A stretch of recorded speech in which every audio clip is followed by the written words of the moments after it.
Buena Germán, ahora solo yo estoy en cajita de nuevo. ¿Cómo estás? Sí, yo súper bien, muchas gracias. ¿Cómo vas tú? ¿Cómo va el rol? Sí, oye, bacán. Mi siguiente personaje va a ser una criatura semitauro. Ah, no, po, se llama Minotauro, Nico. No, no, Germán, lo que pasa es que soy chileno, de Chiloé, entonces sería un chiloetauro. Buena. No.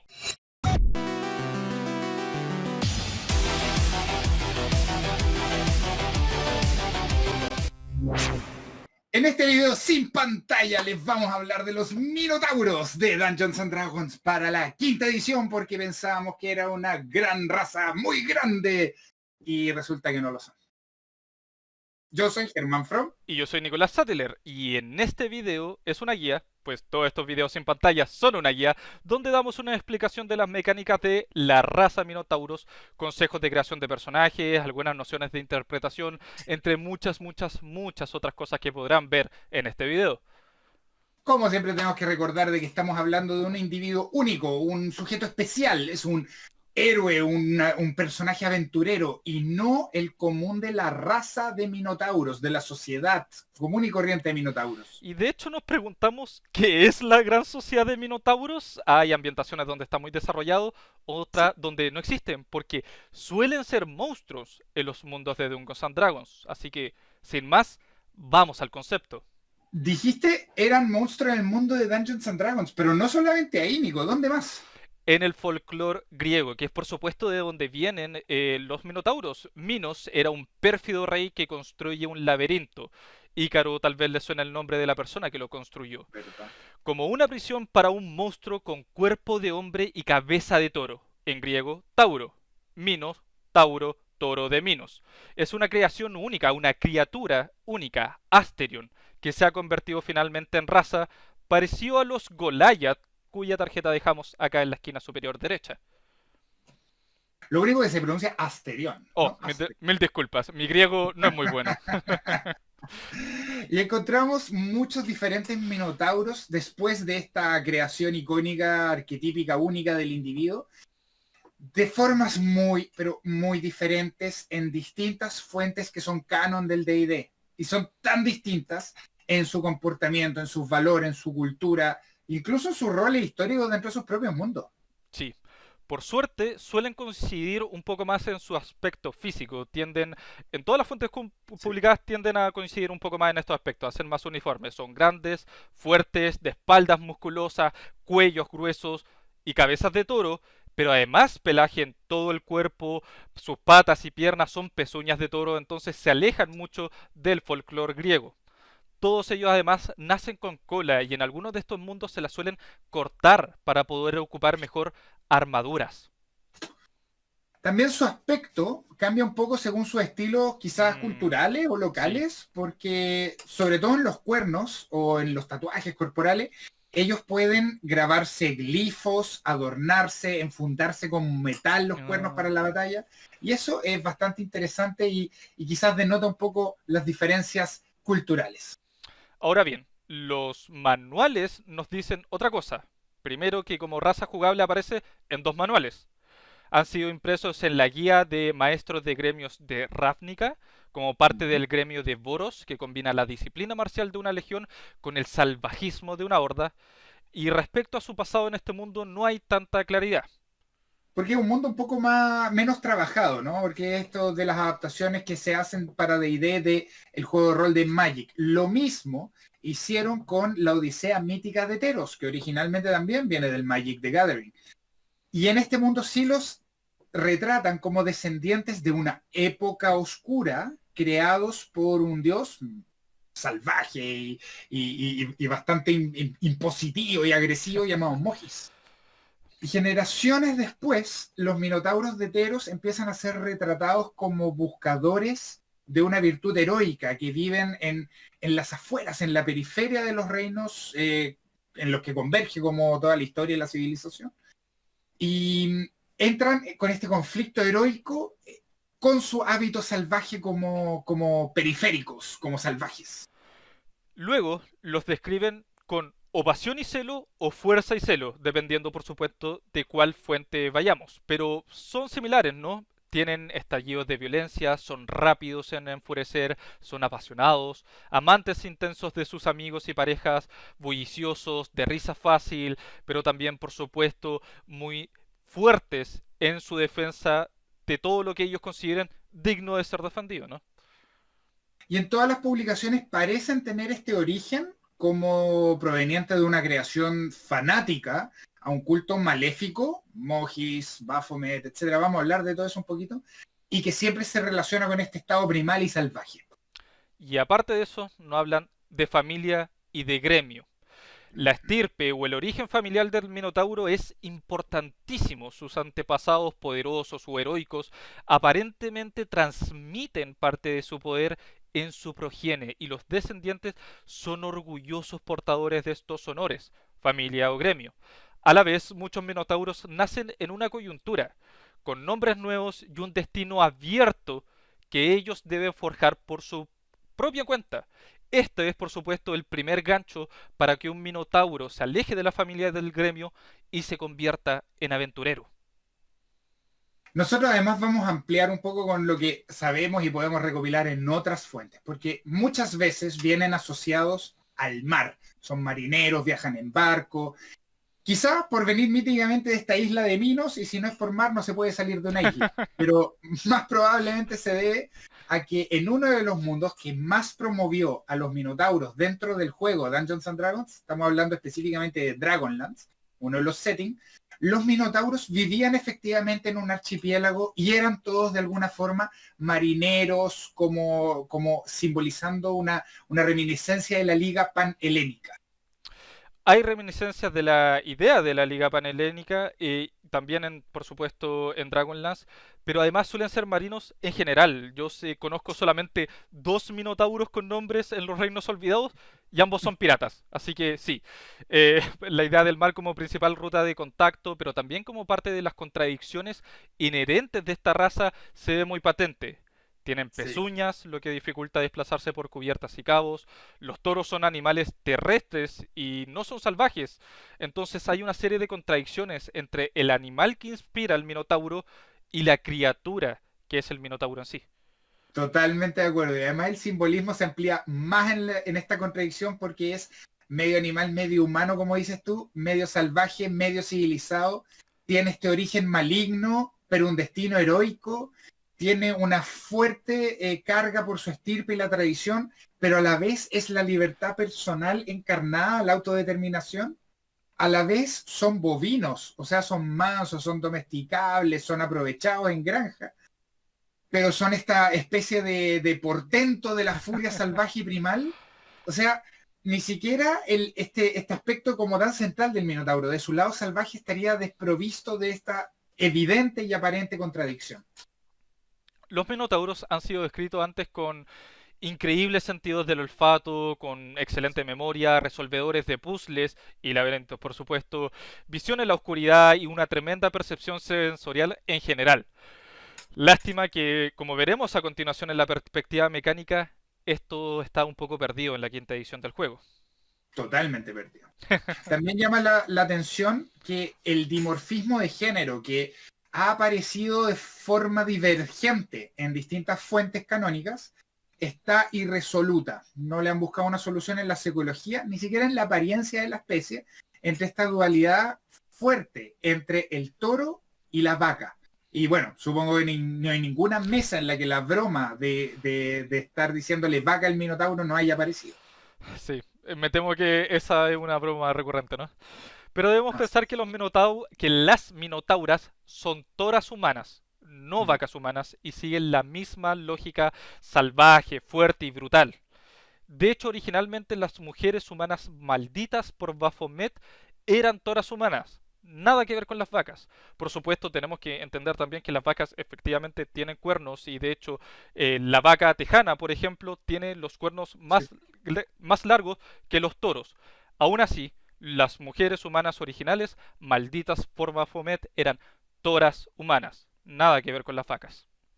Y aún así en ediciones anteriores encontramos una vasta tradición en las cuales las vacas minotauras, las que no son toras, las que son vacas, son menos fuertes, físicamente menos desarrolladas que los machos, y en muchas de esas sociedades entonces fueron dominadas y relegadas a funciones muy menores. Esto nos invita, esta contradicción también en este dimorfismo, nos invita a reflexionar sobre la independencia que nosotros deberíamos tener en la raza respecto al animal que inspira a esta criatura, ¿no? Indudablemente, indudablemente. Pero bueno, suficiente del concepto, vamos a nuestros consejos de perspectiva mecánica. Y como siempre partimos con las características, la fuerza aumenta en 2, la constitución aumenta en 1, muy de acorde a lo que sería este portento de musculatura y corporalidad. Son características que te van a llevar a la primera línea de combate, vas a tomar un rol de tanque con mucha capacidad, vas a vincularte al estar en ese frente, resistir daño y repartirlo también en el combate cuerpo a cuerpo, en la melee. Y vamos a ver después a continuación en el diseño en general, nos impulsa a seguir estas sendas, pero no solamente por la mejora de características. Justamente eso iba a decir, Germán, me quitaste las palabras. Así que pasemos al siguiente aspecto mecánico, la edad. Los minotauros maduran y viven en un tiempo similar a los humanos. Correcto. Y vemos aquí que sigue la tendencia en general de hacer todas las razas muy similares a los humanos. Aquí ni siquiera hay un intento por ocultarlo, la redacción misma lo señala. Pero cuando se han descrito en detalle en ediciones anteriores del juego, crecen velozmente. Al segundo año tienen los cuernos y la corpulencia de hecho de un orco. Y a los 5 son los enormes humanoides ya desarrollados que todos conocemos. Y todo lo que dijiste se contradice tanto con su catalogación de tamaño, porque los minotauros son criaturas medianas. Estamos acostumbrados a que D&D quinta edición nos ponga criaturas corpulentas como medianas, pero aquí los describen como midiendo 1,80 m o más. ¡Wow! Y es un choque, porque inmediatamente cuando nosotros hemos visto arte, los han presentado, los muestran mucho más grandes. Les sacan bastante cuerpo a cualquier otra persona que esté en el mismo cuadro junto a ellos. Y sobre eso no hay ningún atisbo mecánico ni comentario aquí. Simplemente lamentamos esta falta de reglas bien resueltas para esta situación. En cuanto a velocidad, tampoco hay nada muy bien resuelto ni ninguna inferencia mecánica sobre el tamaño de estas criaturas. Tu velocidad caminando base es de 6 casillas o 30 pies, nada muy relevante, pero como veremos después, tenemos una asociación a nuestro movimiento con otra de las habilidades del Minotauro. Estamos dejando todo para después, y todo el después parte ahora porque los minotauros tienen cuernos. Tus cuernos son considerados armas de melee naturales que puedes usar para hacer ataques desarmados. Si golpeas con ellos, haces un daño perforante por un de 6 puntos de daño más tu modificador por fuerza. En lugar del punto de golpe que tú harías normalmente golpeando con desarmado, digamos. Este es un daño que excede lo que son muchas de las otras armas naturales de las otras razas. Es como una categoría más alta, pues los daños suelen ser solamente de un D4. Lamentablemente, sí, dale. Lamentablemente esto escala mal, ¿no? Porque a pesar de sí ser un D6 muy superior al 1 que suelen tener o al un D4 que suelen tener otras armas naturales, escala mal con el progreso del personaje. Y lo que puede ser una ayuda a nivel 1 termina siendo bastante irrelevante. Cosa que discutimos, de hecho, en este video donde hablamos de lo que debería ser la sexta edición en el sistema de combate de Dungeons and Dragons. Sin embargo, lo hablamos esto, los cuernos más que tener que ver como un arma propiamente tal, tienen que ver con una economía de acción con las siguientes habilidades, como por ejemplo, ¿cuál, Germán? La corrida de corneada, como la tradujiste. Inmediatamente después de que realices tu turno, en tu turno, la acción de correr, tú puedes... recordemos que la acción de dash no es el movimiento, es la acción principal tomada para volver a moverte, y te hayas movido al menos 4 casillas con esta acción, vas a poder realizar un ataque en melee con tu acción adicional, con los cuernos. Esto es altamente potente porque ofrece una economía de acción completamente diferente, por la pura elección racial. Es circunstancial, pero hablaremos de algunas de estas combinaciones posteriormente en creación de personaje. Pero veámoslo, es una raza que te cambia la economía de acción. Enorme. Y el siguiente beneficio también lo hace, se llama cuernos martillantes. Inmediatamente después de que conectes un ataque melee que realices en tu turno, como parte de una acción de atacar, entonces no con reacciones, puedes usar tu acción adicional en intentar empujar a tu enemigo. Este tiene que estar a una casilla de ti y no puede ser más grande que una categoría superior a la tuya. Esto se tendría que realizar contra una tirada de salvación de fuerza contra dificultad de 8, más tu bono de competencia, más tu bono de fuerza. Si resulta, si el objetivo falla la tirada de salvación, lo vas a mover 2 casillas alejándolo de ti. Esto, como decías tú, Nico, redondea la economía de acción con la acción adicional. Lo convierte en una opción única entre las razas. Si bien este ataque es coyuntural, debe tener éxito, se tiene que hacer con arma, tiene que haber sido con tu acción principal, es un efecto tremendo. Y empujar 2 casillas es algo distinto a lo que han ofrecido las razas en todo sentido. Es más, tan así que lo vamos a comentar en cada una de las clases cuando lo revisemos. El último, bueno, antes de idiomas, sé que idiomas técnicamente es una mecánica, pero antes de idioma se llama presencia imponente, eres competente con la habilidad de intimidación o de persuasión. Nice. A diferencia de los semiorcos que solo pueden elegir intimidar, cuya tarjeta también dejamos acá, a la guía sin pantalla sobre los semiorcos, excelente guía, por favor, véanla. El poder elegir una habilidad ya de sí es agradable, y si bien aquí las opciones son parecidas por ser parte del pilar social y ser de rostro, una refleja el lado salvaje y la otra el lado heroico. Ambas dan compatibilidad con otras opciones, como veremos también en el apartado de optimización de personaje. Muy de acuerdo. Y también tenemos los idiomas, que, como dijo Nico, son mecánicas. Sabes hablar, leer, escribir, común y minotauro. ¿Quién habla minotauro en el mundo? ¿Quién habla minotauro y no habla común? O sea, puede ser para tener una conversación privada con otros minotauros, pero para todo lo demás es una real basura. Así es, así es. Así que revisemos las subrazas, Nico. ¿Cuántas hay? Ninguna. No hay ni una sola subraza oficial, pero es imposible, pero es posible mencionar una serie de distinciones claras que han existido en las diferentes publicaciones de Dungeons and Dragons y que deberían haber sido consideradas en su diseño, si nos preguntan. Para comenzar, en los Reinos Olvidados pueden tener varios orígenes, ¿no, Germán?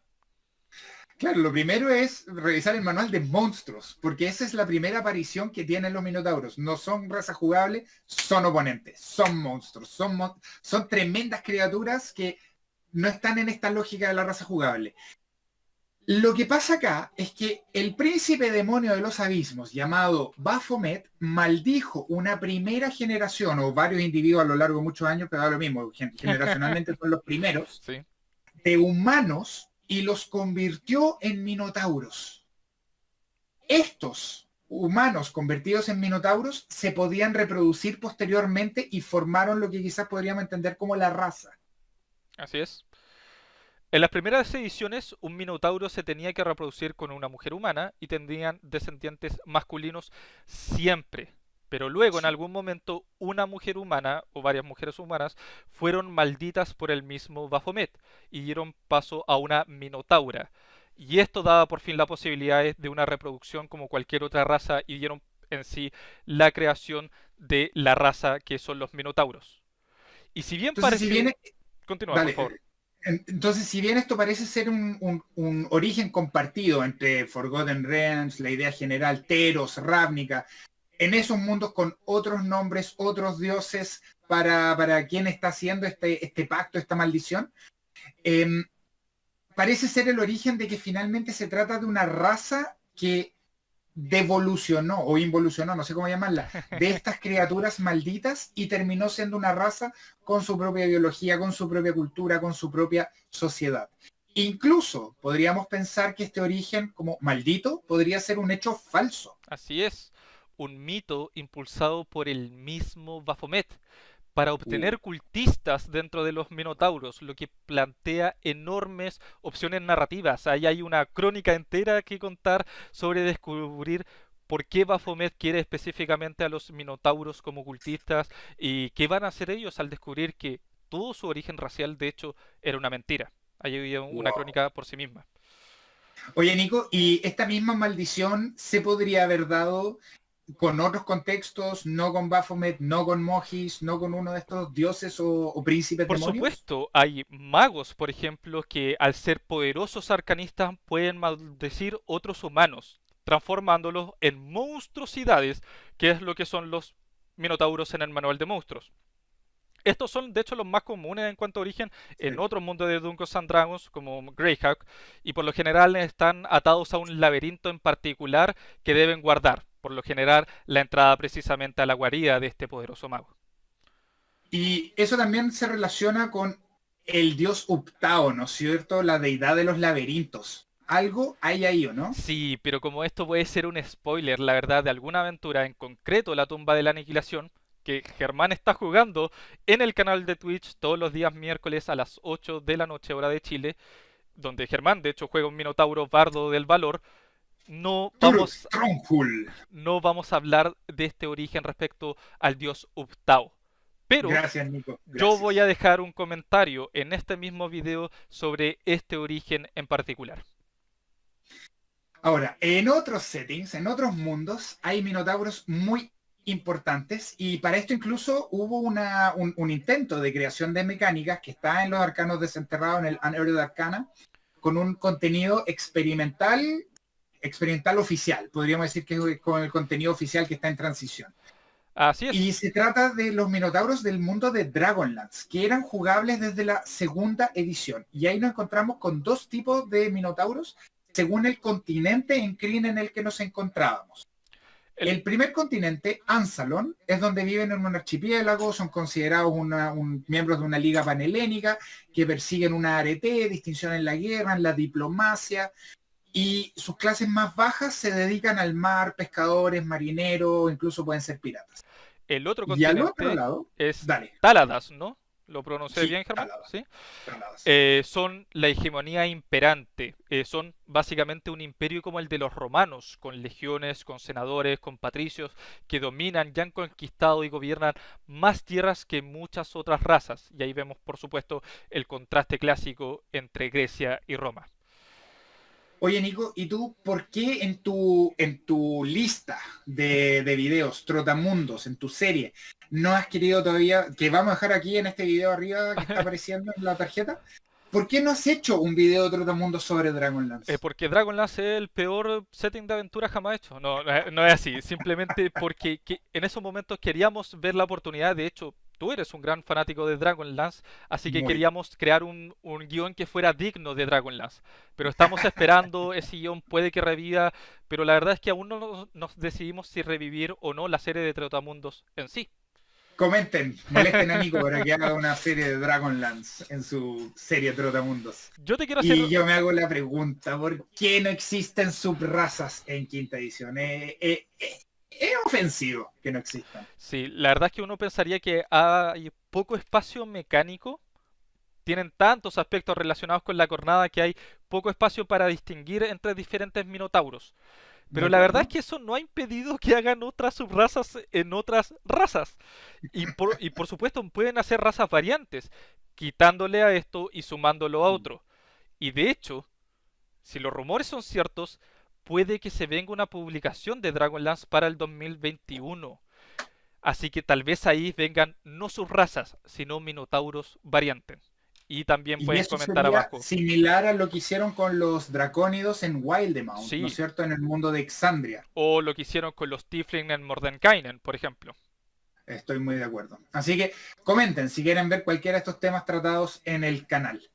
Y claro, las subrazas serían como bastante fácil y evidentes de hacer Sí, porque no incluyeron los sentidos perceptivos, la visión en la oscuridad, ni siquiera la afinidad con los laberintos puzzle, que parecía ser como tan identitario de los minotauros. estos eran rasgos mecánicos que podrían haber hecho diferencias significativas en la dirección intencionada del diseño.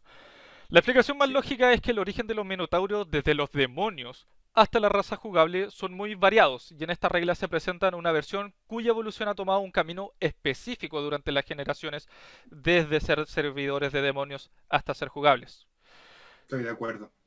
Pero aún así esto abriría tremendos espacios para crear nuevas y excelentes subrazas. Habiendo dicho eso, hablemos de creación de personaje, Nico. ¿Qué te parece? Hablemos entonces de creación de personajes. En la mayoría de razas, el factor más determinante son los incrementos de características, si tienen más 2 a fuerza o Bueno, más 2 a inteligencia. En los minotauros, sin embargo, hay otro factor que es igual de clave. al momento de determinar sinergias, que es la economía de acción. Como la raza tiene mecánicamente dos rasgos que les permiten obtener una acción adicional, vamos inmediatamente a tener una sinergia con todas las clases que no suelen ganar una acción adicional, por supuesto. Y como siempre, nosotros hacemos 5 estratos. En el primer estrato, por antonomasia, nos vamos a encontrar a los guerreros, posición única. ¿Por qué? Los guerreros usan armas, necesitan y pueden liberar su acción adicional, necesitan hacer algo con ella Sí. y son ideales como tanques, como rol de combate. Tienen una sinergia con los minotauros que es única. Única. Inmediatamente después, igual con una gran sinergia paladines y bárbaros. Tanques excelentes, pero detrimental por no tener carisma o tener la acción adicional un poco más ocupada. Así que, En el caso del en bárbaro, el que caso entra en del furia, bárbaro ¿no? y carisma, por supuesto, del paladín. Pero sí, Exacto. puede que muchos diseños también aprovechen la acción adicional o tú puedes crear un paladín sin carisma. Es 100% viable, me temo. Totalmente. Tercer estrato, el intermedio, bardos, clérigos, brujos. ¿Por qué? Funcionan bien con armas. Sus opciones de acciones adicionales pueden ir fuera del combate y por lo tanto todavía pueden sinergizar bastante bien como en un minotauro. Quienes no pueden sinergizar, ya estamos llegando al final. Magos, druidas, pícaros y exploradores. Se solapan las acciones adicionales. Las opciones Sí. de correr no permiten la corneada. Y el incentivo es a no estar en melee. Por eso es que ninguno de estos en realidad van a ser buenos minotauros. O minotauros no van a ser buenos magos, druidas, pícaros o exploradores. Así está mejor dicho. Y así está mejor dicho. Y el último estrato se lo llevan los artífices, los hechiceros y los monjes, porque pasa lo mismo que lo anterior, pero acá ni siquiera es un tema que se solapen, es que simplemente se impiden Sí. las acciones adicionales mutuamente. La metamagia de los conjuros acelerados, las artes marciales, los apoyos mecánicos del artífice, nada, un desastre. Tomar esta raza porque se pierde esta ventaja de la economía de acción con estas clases. Por suerte, no solo de clases están hechos los personajes, también de trasfondos, y en los trasfondos encontramos Perfecto. excelentes opciones para minotauros.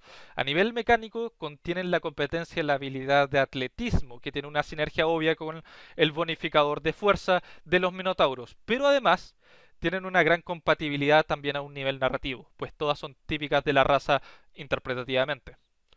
Ya lo dijimos, en primer lugar, los marineros, que están muy unidos a los trasfondos de muchos de los mundos. Es fácil imaginarse al minotauro marinero y además da la habilidad de percepción junto al atletismo, entonces eso también es bastante atractivo. Inmediatamente después, la opción obvia de Perogrullo, soldado. Muy propio de la raza en cualquier lugar, los soldados persiguiendo el arete, siendo legionarios o siendo piratas, que son marineros que Sí, luchan. también. Por supuesto que soldado es propio de los minotauros. Y por último, el salvaje es un arquetipo del minotauro más bestial, más primigenio, que está en la periferia, que está en el bosque, que está en la sabana y que no se ha puesto todavía en contacto con la civilización y vive completamente su lado salvaje. Y vistos estos consejos de creación de personajes, que vamos a la última sección, la favorita de todos ustedes en casa y nuestra favorita aquí dentro de las cajas, es interpretación, Germán. Lo primero, que habiendo aclarado que suelen ser extrovertidos, ruidosos, intensos, emocionalmente impulsivos, expresivos, sin haberlo explicitado, los minotauros están llenos de conflictos. Y podríamos dejar 3 como ejes principales. El conflicto entre lo salvaje y lo disciplinado, el conflicto entre lo malvado y lo heroico, y el conflicto entre su herencia y su autodeterminación. Y son justamente los conflictos que le dan profundidad a los personajes, ¿no? Sin estos conflictos, sin estos planos, sin estas dimensiones, muchas de las mesas, está bien, pueden jugar personajes más unidimensionales y pueden no aprovechar esta contradicción interna que trae inherentemente el Minotauro, pero si puedes aprovecharlo, estoy seguro que tus mesas tendrán un mayor disfrute de tener un Minotauro en sus mesas. Esto que llamas unidimensional es algo que vimos acá en el Ah, video sí. del mismo Nico, que vamos a dejar acá arriba la tarjeta para que lo chequeen. Y esto es justamente lo que pasa con los clichés, ¿no es cierto, Nico? Sí, así es.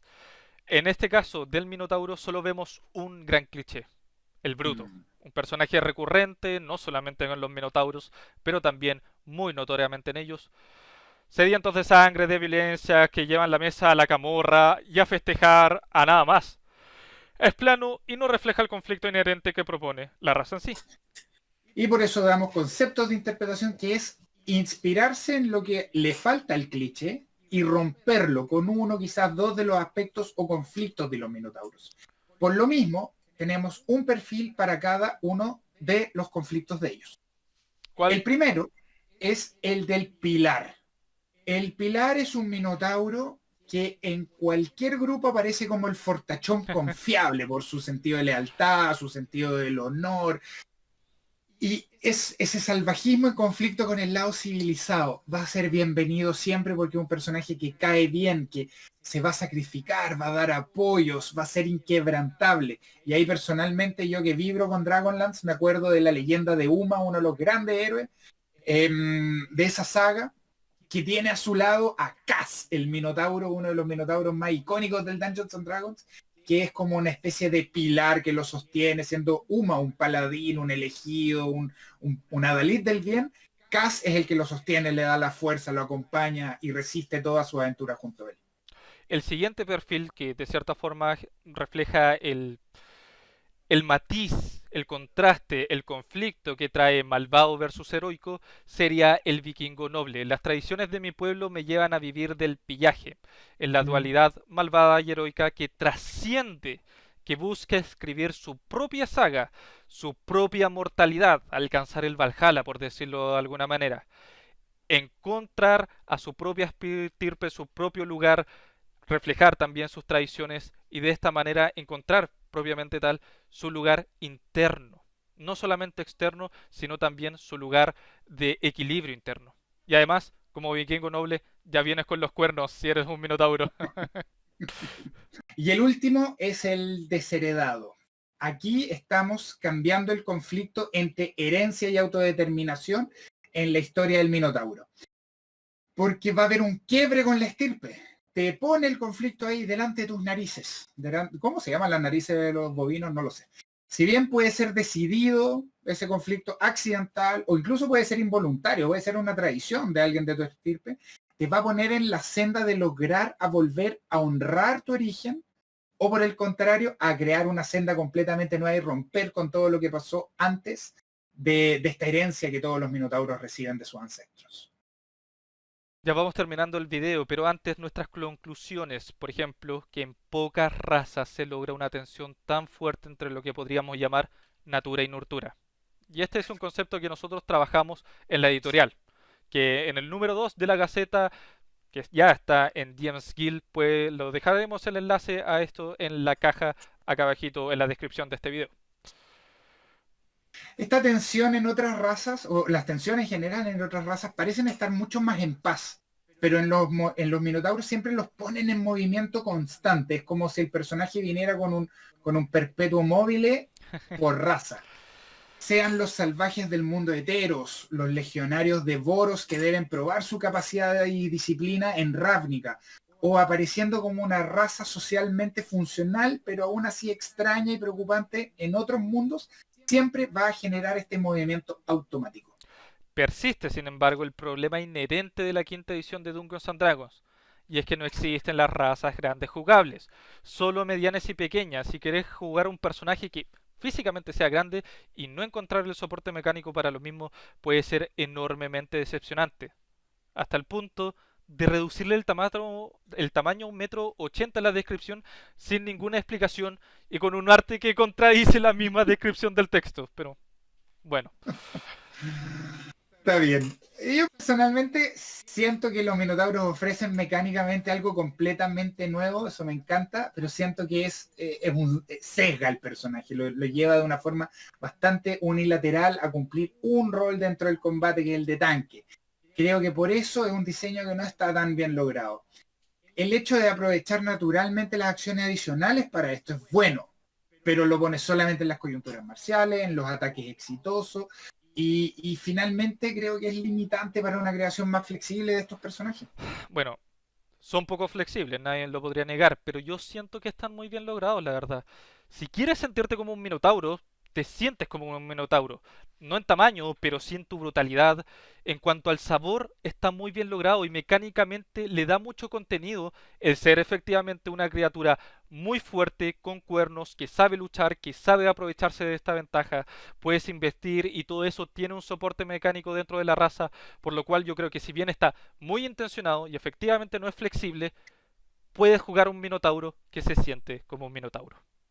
Y la verdad es que es increíble jugar un minotauro. Yo, como tú dijiste, estoy jugando todos los miércoles a Turok Stronghold, un minotauro pirata, trasfondo marinero, pero es un bardo del valor. Tiene esta personalidad expansiva, tiene la relación con la estirpe, su abuelo que fue capitán de navío, tiene capacidades marciales que incluso siendo un bardo, van muy bien aprovechadas. Así que siento que me resultó un personaje muy agradable jugar, un gran personaje, y eso definitivamente sí es un mérito de las guías que están creando esta raza y sus diseños. Y como siempre le damos muchísimas gracias a todos nuestros Patreon que aparece en este pergamino. De verdad, muchas gracias a todos los que están en esta lista.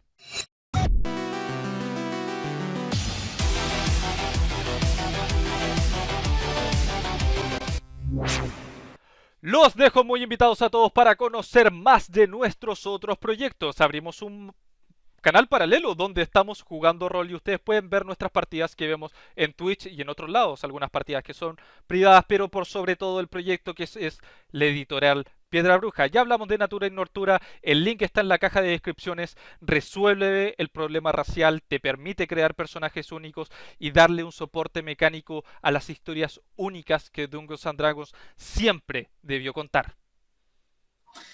Y finalmente los vamos a dejar con dos videos. Por un lado, los guerreros, para saber por qué estamos mencionándolos en su mejor combinación con la raza. Y por otro lado, otro video donde hablamos de la posible sexta edición y de por qué los minotauros estarían cambiando radicalmente el sistema. No olvides suscribirte, pincha y nos vemos una vez más Sin pantalla.